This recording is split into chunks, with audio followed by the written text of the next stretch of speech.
Hello mga ka-MWB, magandang araw po sa inyong lahat. Mayroon lang po tayong i-share sa inyo ngayon. Mayroong bagay tayo na tatalakayin ngayon. Kung ano po ang nasa isip ninyo nitong mga bagay na ito, no? So, magdepende na ito sa inyo guys kung ah, maniniwala kayo o hindi. Basta ito ang tatalakayin natin, i-share natin ito sa inyo ngayon. Dahil may mga paniniwala tungkol sa mga black ants. Siguro karamihan sa atin ay hindi naniniwala nito at ang iba naman ay naniniwala. So, kung maniniwala kayo ay hindi naman ito mawawala sa iyo. Wala namang mawawala sa iyo, no? Kung maniniwala ka. Ngunit kung hindi ka maniniwala ay hindi na natin 'yan problema. Basta ang atin lang is yung sinasabi ng ah, kung ano ang katotohanan nito. No? So, kung i-ano ninyo guys, i-google ninyo guys, totoo naman, may mga meaning ang mga bagay na ito, itong mga black ants. So, pero bago tayo magpatuloy guys, no, ay iniiyahan ko po ang lahat, mga ka-MWB, na kung ah, hindi ka pa yun nakapag-subscribe sa aking channel, ay huwag kalimutan ipindutin ang subscribe button at huwag kalimutan i-click din ang notification bell para updated kayo sa mga next na mga video ko. Okay? So ito guys no, bago magtapos itong taon guys ay gusto kong mag-clean up no ng ating mga kagamitan. So ito lang guys ang aking napansin guys no sa mga plato namin guys. So ang daming mga black ants guys. Oh, tingnan niyo guys. So daming black ants. Iwan ko guys kung bakit dito sila nanirahan sa aming mga pinggan, no? Mga plato namin guys. Tingnan nyo guys. So ang mga black ants na ito guys ay hindi sila mga gat. Hindi talaga sila mga gat guys. Ang mga attitude lang nila guys is itong magpakita lang sila guys. Kusang magpakita lang sila guys dito sa ating tahanan. Ganyan lang no ang kanilang mga ginagawa no. So hindi naman sila itong mga uri ng mga black ants na ito guys ay napansin ko ay hindi naman sila masyadong yung tinatawag natin na makulit. So, hindi naman sila masyadong makulit guys dahil hindi naman sa lahat ng mga pagkain natin dito sa bahay ay kanilang pinupuntahan guys. So ang ginagawa lang nito nila guys is mag-walking lang sila guys no sa mga bahagi ng ating bahay. So may mga paniniwala kasi na sabi nila kapag mayroon daw mga black ants po sa bahay ay ito po ay symbolikal po ito ng prosperity. Ayan po. Kung kayo po ay naniwala nito guys is paki-comment na lamang po sa mga positibong mga salita. Ngunit kung hindi kayo naniwala ay pwede namang huwag ka na lang mag-comment at mag-leave ka na lang dito sa aking video. Yan. So pero bago kayo mag-leave is pakinggan mo muna ang mga bagay na ito. Baka ay mayroon kang matutunan nito. So i-google mo ito guys kung totoo po ba ang mga meaning ng black ants. So ang black ants daw ay nagsisimbolo daw ito ng kasaganahan, prosperity. Maraming mga tungkol sa pera, mga oportunidad, mga trabaho or mga yung mga magandang mga ano guys, good fortune. Ayan. So yan daw ang mga simbolo nito guys.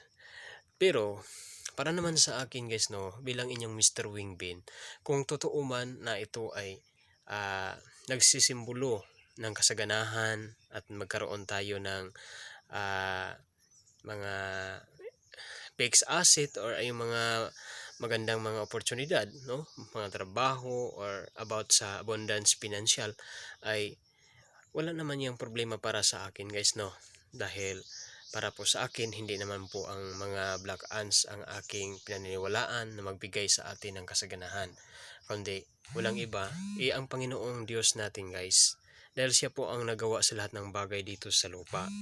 Siya ang nagawa ng mga black ants, siya ang nagawa ng mga tao, siya ang nagawa ng mundo, siya ang nagawa ng mga planeta, hangin, tubig, at anong pang mga bagay na makikita natin dito sa mundo. Siya lang po talaga guys. Pero ito lang po ang payo sa inyo guys, na kung hindi nyo pa ito nalaman, ang patungkol sa mga meaning ng black ants, ay maaring i-research ninyo guys upang maniniwala din kayo. At ang punto ko dito, bakit ko ito ay sinishare po sa inyo, ang video na to, ay huwag nating patayin ang mga black ants. Dahil hindi naman sila naninira ng ating bahay. At pangalawa guys, hindi sila nangagat. No? So, ang dito lang is, ay minsan lang is mairita tayo dahil bakit dito sila naninirahan sa ating mga kagamitan sa bahay. Pero bago natin ito husgahan guys, is kailangan natin guys is i-research muna natin kung ano ang mga ibig sabihin nito, more mga meaning nito, upang hindi naman ito makaepekto para sa ating pamumuhay. Baka magdadala pa ito ng swerte at ito'y sumisumbolo para sa masaganang buhay in the future. Kaya share ko po ito sa inyo guys upang at least man lang mayroon din kayong matutunan. Baka hindi pa ninyo ito nalaman ang mga meaning tungkol sa black ants. Pero kung yung mga red ants guys, is mayroon din naman itong meaning na kakaiba din sa black ants. No, kaya kinakailangan ko po guys na i-share ko po ito sa inyo guys para malaman din ninyo. Dahil ang natutunan ko tungkol sa black ants ay yun, sa sinasabi ko na sa inyo, na ito ay magdadala ng swerte, kasaganahan, good fortune, at abundance tungkol sa pinansyal. Kaya huwag ninyo itong itaboy, huwag ninyo silang pagalitan guys. Huwag kayong magbigay ng mga masasamang salita patungkol sa kanila. Huwag mo silang pagalitan. At ikapangalawa guys, ay huwag nyo silang patayin. Ayan ang pinakamalaga. Pero hindi naman natin ito maiwasan guys na mayroong mapatay natin guys, 'di ba? Tulad na lang yung mahawakan natin, na akala natin is mga lamok or ano man ang mga nandyan sa ating mga balat, ay hindi talaga natin maiwasan guys, no, na mapatay natin yung mga iba guys. Pero iba naman guys yung sinasadya nating pinatay, at iba naman yung hindi natin sinasadya, 'di ba? So, ang aking lang punto dito ay huwag natin patayin. Kung mayroon mga black ants na mag-walking diyan sa inyong mga pader, sa inyong mga kwarto, lalo na kapag diyan sa inyong mga inodoro or sa inyong mga CR, ay huwag niyong basta-basta silang patayin guys. Maghanap lang po kayo ng paraan kung paano niyo sila itaboy, kung paano niyo sila maiwasan na hindi sila mamatay. So, para sa akin po guys, ang lahat po ng mga bagay, lahat po ng mga hayop dito sa mundo ay ginagawa po ito sa ating Panginoong Diyos na mayroong mga meaning para sa ating buhay. So lahat ng mga bagay is magmamay-ari po sa ating Panginoong Diyos. Huwag po natin isipin na kapag maraming mga ganyang mga hayop na nandito sa ating bahay, ay mayroon ito na talaga ang magdadala sa atin ng swerte o kasaganahan. Kundi itatak natin sa ating isipan na mahalaga pa rin na mayroon tayong paniniwala sa Panginoon na siyang magbigay sa atin ng blessings. Wala namang ibang magbigay ng blessings kundi ang Panginoon lamang. So ang punto ko lang dito guys sa video na ito ay i-research ninyo guys kung ano ang meaning talaga sa mga black ants. Kung ano ang inyong mabasa doon, ay pwede nyo yun ay paniniwalaan, or pwede mo yun to i-ignore na lang. Kaya sinishare ko ito sa inyo guys, baka mayroon din mga black ants sa inyong bahay. Dahil para po sa akin ay isa itong reminders para sa atin sa kasanaganahan. Para sa akin is totoo po ito. Dahil marami na po mga bagay-bagay po bilang inyong Mr. Wingbin, marami na po tayong mga bagay-bagay na ating naranasan na mula ng mayroong mga black ants sa bahay ay maraming mga oportunidad, maraming mga na dumating po sa aming pamilya. Kaya sinishare ko talaga po ito sa inyo guys. Pero hindi ko naman ang punto nito na sinishare ko ito sa inyo para ito ang iyong paniniwalaan. Kundi ito ay magbigay lang po ng inspirasyon sa atin upang ipagpatuloy po natin ang ating mga pangarap sa buhay.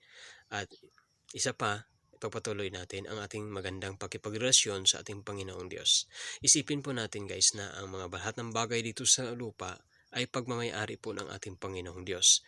So itong mga mga kayamanan natin, wala pong ibang nagmamay-ari nito ay ang ating Panginoong Diyos lamang. At lalong-lalo na ang ating buhay, ang ating mga paniniwala, ang ating mga kakayahan, lahat-lahat is galing po yan sa ating Panginoon. Kaya sinishare ko po talaga ito sa inyo guys, para po mayroon din kayong matutunan sa bidyong ito. Kaya huwag mong kalimutan mag-like, mag-comment, at paki-share na lang po guys, baka mayroon pong matutunan din ang mga kaibigan, kamag-anak ninyo tungkol ito. So, baka mayroon po kayong mga kaibigan na hindi pa nila alam ito. So, pwede nyo ibigay ang mga link sa bidyong ito. At huwag kalimutan i-click ang notification bell para updated kayo sa mga next na mga video ko. Thank you so much. Ako si Noel Lorong, ang inyong Mr. Wingbin dito sa Pilipinas, na nagsasabing walang ibang ating paniniwalaan ang ating Panginoong Diyos lamang, nang siyang magbigay sa lahat ng ating mga pangarap sa buhay at siya ang magdadala sa kasaganahan. Thank you so much, and once again, Merry Christmas and Happy New Year 2024. God bless us all and more blessings to come to our family. Goodbye. Thank you for watching.